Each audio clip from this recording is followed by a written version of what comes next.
اعوذ باللہ من الشیطان الرجیم بسم اللہ الرحمن الرحیم رب اشرح لی صدری ویسر لی امری واحلل عقدۃ من لسانی یفقہوا قولی۔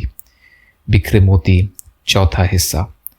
قیامت کے دن تنگی سے بچنے کا ایک نبوی نسخہ۔ ابن ابی حاتم کی حدیث میں ہے کہ رسول اللہ صلی اللہ علیہ وسلم نے حضرت بشیر غفاری رضی اللہ تعالیٰ عنہ سے فرمایا، تو کیا کرے گا جس دن لوگ خدائے رب العالمین کے سامنے 300 سال تک کھڑے رہیں گے، نہ تو کوئی خبر آسمان سے آئے گی نہ کوئی حکم کیا جائے گا۔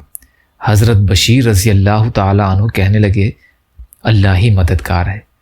آپ صلی اللہ علیہ وسلم نے فرمایا، سنو، جب بستر پر جاؤ تو اللہ تعالیٰ سے قیامت کے دن کی تکلیفوں سے اور حساب کی برائیوں سے پناہ مانگ لیا کرو۔ سنن ابو داؤد میں ہے کہ رسول اللہ صلی اللہ علیہ وسلم قیامت کے دن کے کھڑے ہونے کی جگہ کی تنگی سے پناہ مانگا کرتے تھے۔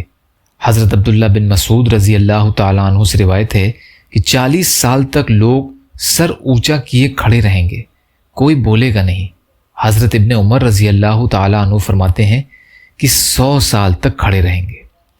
ابن جریر کی روایت ہے یہ۔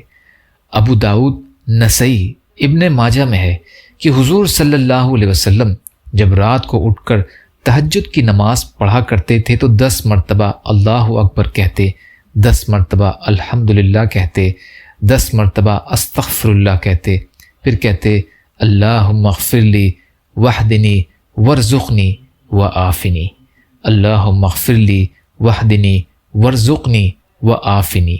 خدایا مجھے بخش دے، مجھے ہدایت دے، مجھے روزی دے اور عافیت عنایت فرما۔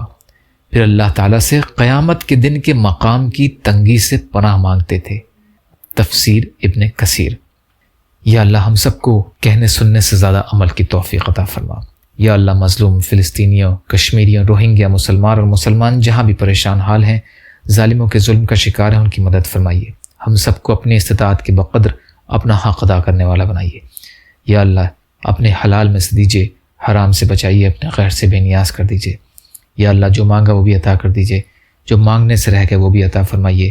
ربنا تقبل منا انک انت السمیع العلیم برحمتک یا ارحم الراحمین۔ لا الہ الا اللہ محمد رسول اللہ۔ السلام علیکم۔